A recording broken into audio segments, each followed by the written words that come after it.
Hello दोस्तों, मेरा नाम अमित है। NDTN क्वालिटी यूट्यूब चैनल में आपका स्वागत है।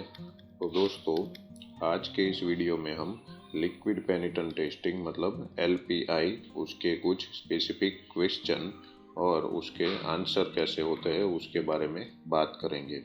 मतलब जब भी आप LPT के कोई इंटरव्यू में बैठते हो तो इंटरव्यूअर आपको कौन कौन से क्वेश्चन पूछ सकता है और उसके आंसर आपको किस तरह से देने हैं।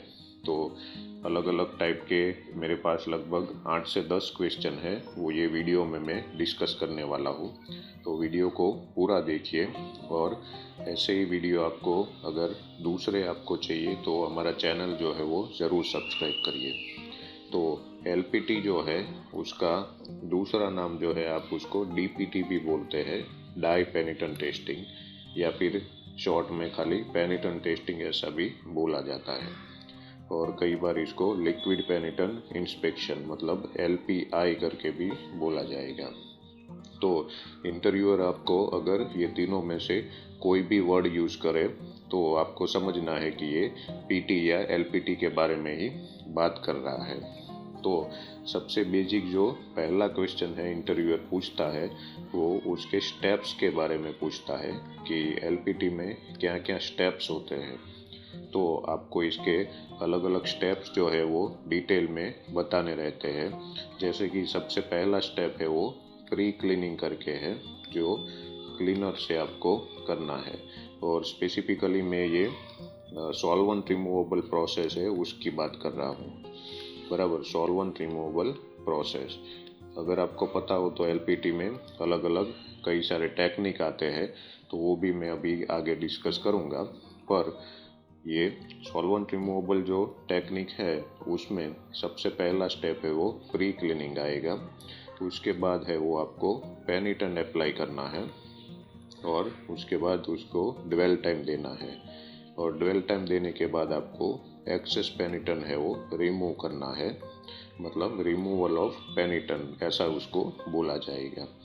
उसके बाद उसका ड्राई टाइम देना रहता है और ड्राई टाइम देने के बाद आपको फाइनली डेवलपर अप्लाई करना रहता है। तो डेवलपर है वो मोस्टली स्प्रे से ही इसमें यूज़ किया जाता है। और लास्ट वाला मतलब सेकंड लास्ट वाला जो स्टेप है वो इंटरप्रिटेशन एंड इवेल्युएशन है। मतलब कि आपको जो इंडिकेशन मिलता है उसका आपको इंटरप्रिटेशन करके इवेल्युएट करना है कि ये एक्सेप्ट है कि रिपेयर है। और लास्ट में जो स्टेप रहता है वो पोस्ट क्लीनिंग करके स्टेप रहता है। तो पोस्ट क्लीनिंग है वो सॉल्वेंट रिमूवेबल टेक्निक में बहुत इम्पोर्टेंट है। तो पोस्ट क्लीनिंग है वो मोस्ट ऑफ केस में मैंडेटरी रहता है। तो ये स्टेप है आपको याद करके जाना है और यही स्टेप में से वो आगे आगे इसमें से डिटेल में पूछते हैं। तो कोई भी इंटरव्यूअर होगा वो लगभग 90% केस में स्टेप वाला जो क्वेश्चन है वो पूछेगा ही पूछेगा आपको। तो इसके लिए आपको प्रिपेयर रहना है। दूसरा जो है वो आपको PT का प्रिंसिपल पूछेंगे। तो PT का प्रिंसिपल जो है वो कैपिलरी एक्शन है। तो ये भी आपको याद रखना है, कैपिलरी एक्शन। उसके बाद ये भी पूछ सकते हैं कि PT आप क्यों करते हैं, बराबर, why we are doing PT।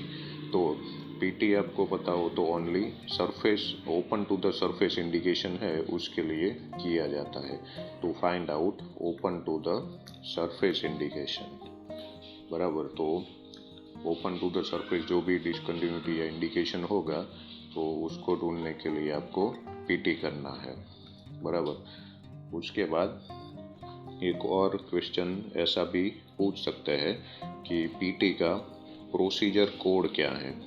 Procedure code मतलब ASME में कौन से कोड के हिसाब से PT किया जाता है।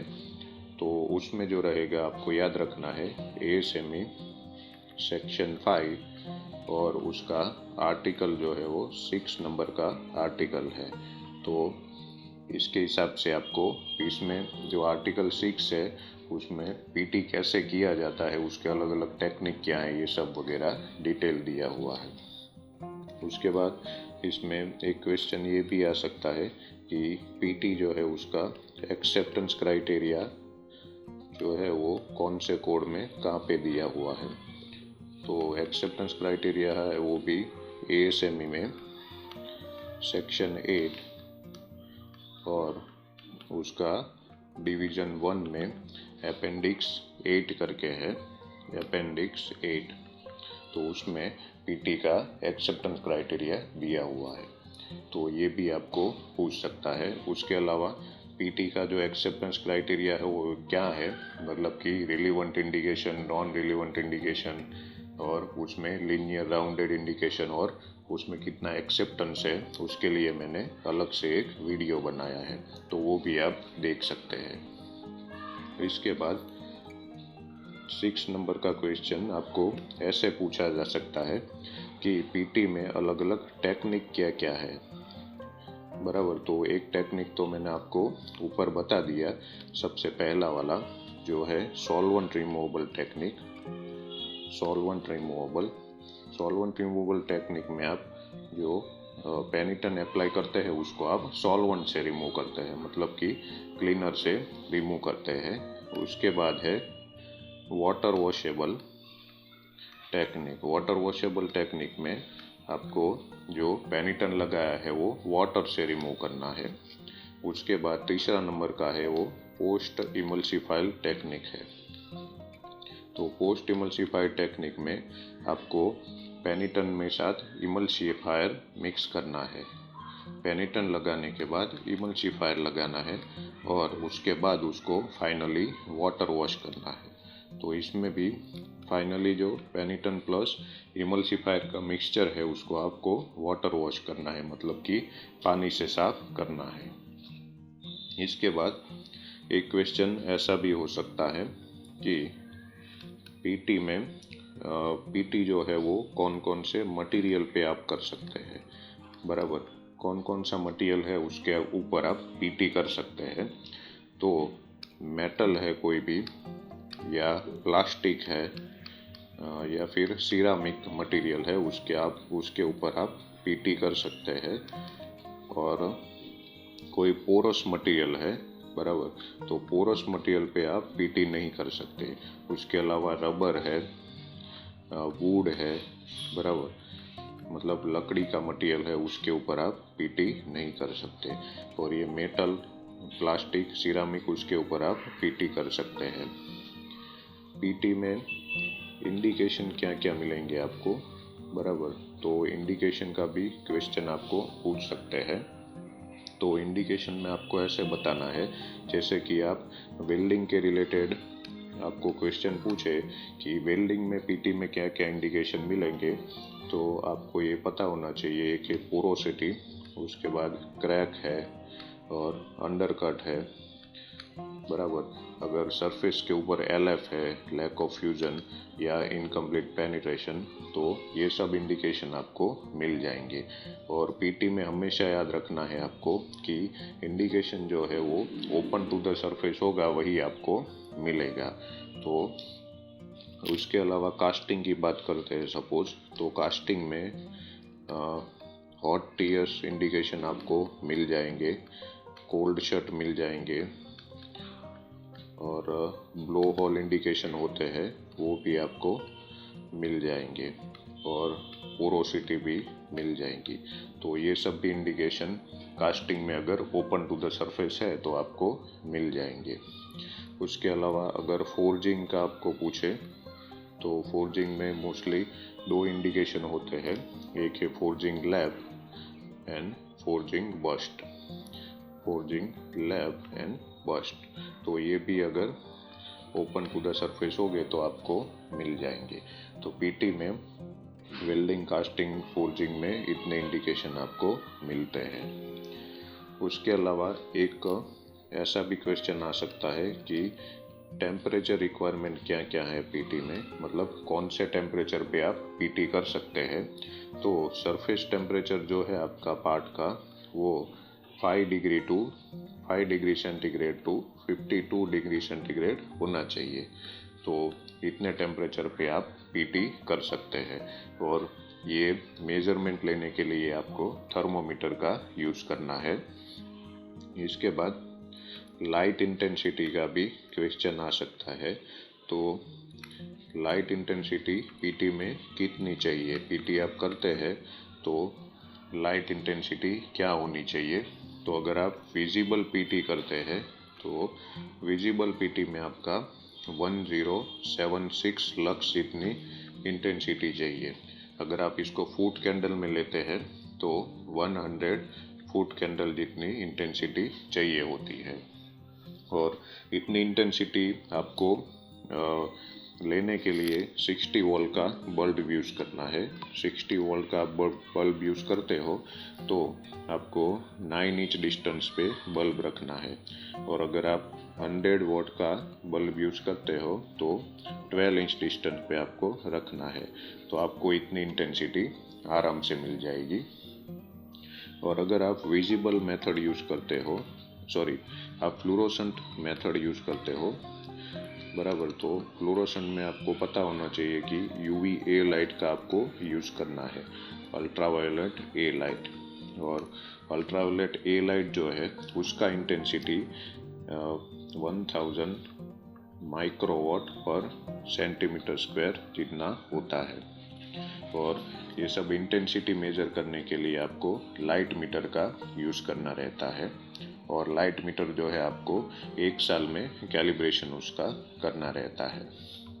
इसके अलावा एक क्वेश्चन ऐसा भी आ सकता है कि पीटी का सबसे पहला जो स्टेप है वो प्री क्लीनिंग है, बराबर। तो प्री क्लीनिंग क्यों किया जाता है? Pre cleaning is very important step in liquid penetrant testing. तो प्री क्लीनिंग है वो, अगर आपके सरफेस के ऊपर कुछ कंटामिनेंट है जैसे कि ऑयल है, ग्रीस या वेल्डिंग स्पैटर है, बराबर। जैसे आप स्लैग निकालते हो तो उसका वेल्ड का स्लैग रहता है या वेल्ड स्पैटर है, तो ये सब चीज़ निकालने के लिए। उसके अलावा लिंट है, डर्ट मतलब धूल मिट्टी ऐसा कुछ, या स्केल है, तो ये सब चीज़ निकालने के लिए आपको प्री क्लीनिंग करना रहता है। और प्री क्लीनिंग आप नहीं करोगे तो जब भी आप इसके बाद पेनिटन लगाते हो तो वो टाइम पे पेनिटन कैपिलरी एक्शन से अंदर नहीं जा पाएगा अगर ये फॉरेन कंटामिनेंट आपके पार्ट के ऊपर है तो इसके लिए आपको प्री क्लीनिंग करना है। उसके अलावा एक क्वेश्चन ऐसा भी आ सकता है कि पेनिटन अप्लाई कैसे करना है, मतलब पेनिटन का एप्लीकेशन आप कैसे करोगे, बराबर, पार्ट के ऊपर कैसे पेनिटन आपको अप्लाई करना है।